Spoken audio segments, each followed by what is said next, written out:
Hello travelers, Boardman21 here, and today let's discuss some updates that are coming in 8.2. Now previously they told us that a new primalist skill was coming that was called Summon Stormcrow. Today they did a full post on it with some example nodes that will be in the skill tree, and although there's no specific numbers, it'll give you an idea of how the skill is going to work, and they also showed off its active ability, which looks pretty intense and I can't wait to try it. Anyways, going to the post, it starts off with our next update.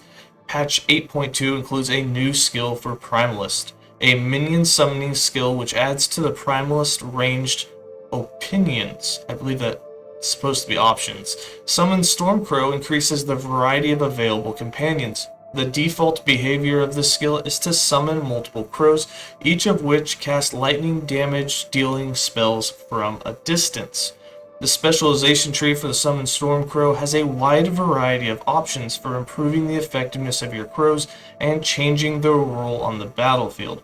And just from the examples they've given, they can go from damage dealers to healers, and the wide variety of options have some interactive things with the way that their damage scales, which we'll get into with some of the example notes. Now they only gave us about 5 nodes, I believe it is, of examples. And obviously most new skill trees have over 20 nodes, so there's going to be a lot that we don't know about the skill until we get it. But some of these look really, really impactful. So let's start off with the Summon Stormcrow, just the skill.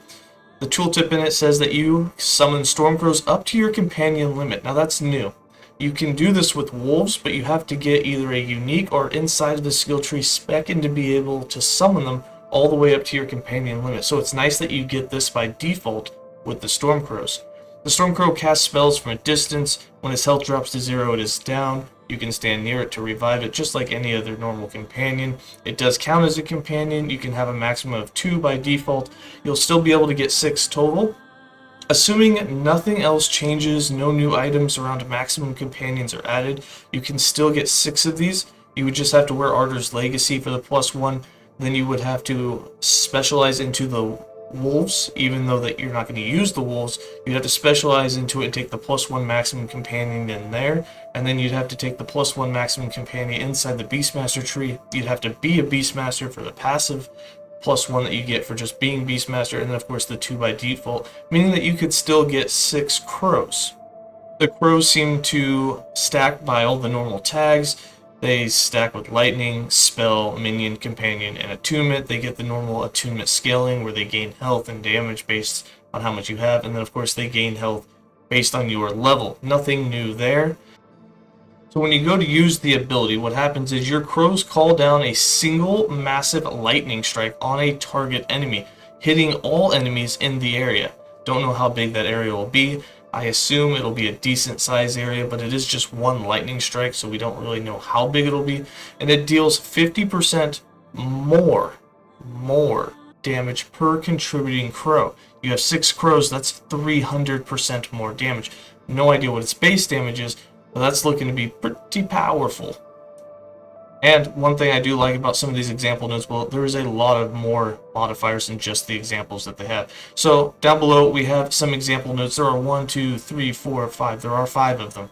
The first one, Fulminating Caw. Your modifiers to lightning damage also apply to your Storm Crows, but at a reduced effectiveness.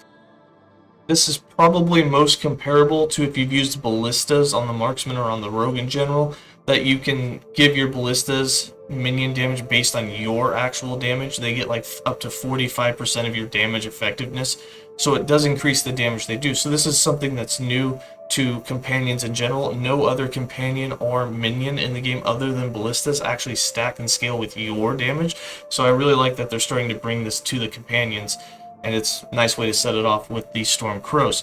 And then in the more information tab, this one confused me a little bit, but I think I got it. But it says elemental modifiers and modifiers that don't have a specific damage type also apply to the Crow's lightning damage. Now elemental modifiers make sense. If you have 90% increased elemental damage, that's lightning damage, so that scales with it. But when they say and modifiers that don't have a specific damage type, I'm not sure if that's spell damage, adaptive spell damage, or some other sort of global thing that's not a specific type of element. So it's going to be really curious what all will actually scale that lightning damage, how many tags will be in there, and if this will turn into something kind of like Shadow Daggers was there was multiple tags and it allowed for massive amount of scaling, and the damage was a little OP to begin with, and then they had to remove some tags. So like I said, in the beginning it says it's just lightning damage, then it goes on to say elemental damage is also going to work, and other modifiers that don't have a specific damage type. Now, I'm not sure if that is going to be spell damage, like I said, but if it is spell damage as well, some good ways to build up with that. Then if we go down, we have one called Good Berries. Stormcrows fly to your companions below half health to heal them. It has a 10-second cooldown. This is, of course, the healing is increased by healing effectiveness. It doesn't give an amount, but to be honest, I don't see myself ever using this node, at least not in the current mechanics of the game. The companions already have a huge amount of leech, and now that they've changed flat minion health regen to be such strong numbers, I just don't see how healing is going to be something that you'd want to be based around. So in my opinion, unless you're running just one crow as a healer, which might be what you do, I just don't see this as a node that I would be trying, at least not in the beginning. Of course, I'll probably try it at some point, but I just don't see it being one that's going to be needed in a build. And then we have the Huntsman. This one's really interesting. This is some really good synergy between you and your companions on this one. Your melee hits have a 20% chance to grant active Stormcrows more damage. It's multiplicative with other modifiers for 10 seconds, stacking up to 3 times. Okay, there's like 3 really cool things in here. 1, it stacks. 2, they finally increase the duration beyond 4 seconds. These 2-second, 4-second, 1-second buffs they give us just suck. I'm so glad to see that they went to double digits. Having 10 seconds allows for it to actually happen, especially in between packs of mobs. And then I like that it's your melee hits that is going to be able to do it. So it's going to get you in the fight, and it's going to increase the damage. You know, you get this with a lot of things with the Beastmaster. A lot of the aspect buffs are things where you have to go into the fight, and it buffs your minions and buffs you while you're doing it. So it's really cool that they're getting more synergies like that put in. Then we have a Murder of Crows. Again, another more damage modifier. Stormcrows deal more damage per active crow. Of course, this is multiplicative like all other modifiers. And like I said, you should still be able to get up to 6 of these. That could change depending on any new uniques that have a +1 maximum. Inside the skill tree, if they have a +1 maximum companion inside of it, there's a few things that could change that number, but right now, if this were implemented just how it is with the current items and how the game is, 6 crows would be the maximum. And then the last teaser node, and my favorite, Thunderstruck. Stormcrow's basic lightning attack has a chance to chain to up to 2 additional targets. Now, we all know that the major problem that we have with any sort of companion or with minions is AoE. AoE is sore subject because while some of the companions can build into some sort of AoE, like Ice Bite with the wolves, they're just not that big of an AoE and they just don't feel that good, and it means that your minions are constantly running from enemy to enemy and only doing single target attacks, and against 30 trash mobs, it just feels really, really bad.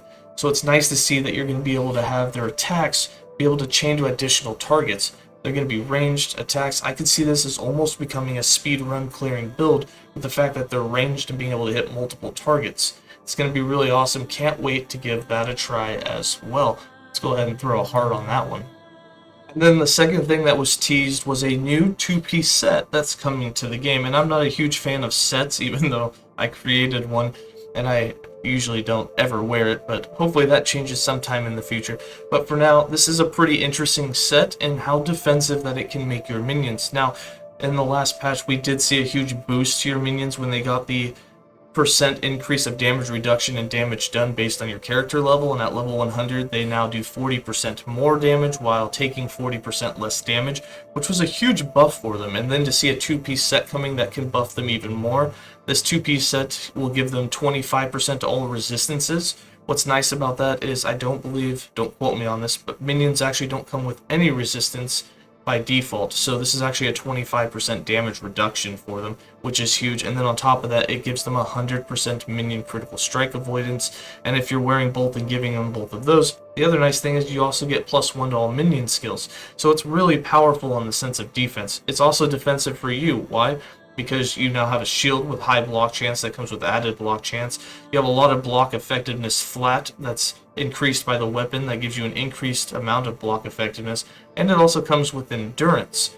Now, the only bad thing about this is it doesn't come with regular adaptive spell damage, which means you can't use normal skills to do like any damage. You're just going to be a curse type class that's going to curse enemies for your minions to kill, and you can easily see that by the fact that the only adaptive damage they give you is for curse spells, and they increase the curse damage that you do.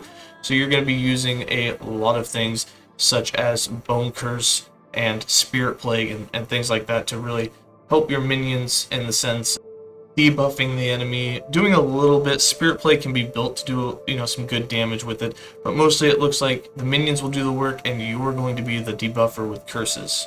And then if you want to see the artwork, you can see what it looks like. It actually looks pretty sweet. I don't know why. I think it's the rock in the background, but this head, the head looks so misplaced in this picture, and I had to stare at it for a long time to figure out like why it looks so weird. But maybe it's the shield so freaking big, I don't know. But I really like the artwork that went into this. That shield looks really good. I love the engravings of the skeletons themselves, the skeleton in the actual blunt weapon itself. It's really cool. And then another little teaser. This one's not necessarily for 8.2, but since it's in the post, I thought I'd cover it anyways. Towards the end of the stream, we were shown this render for a new enemy coming, though no specific timeline was given.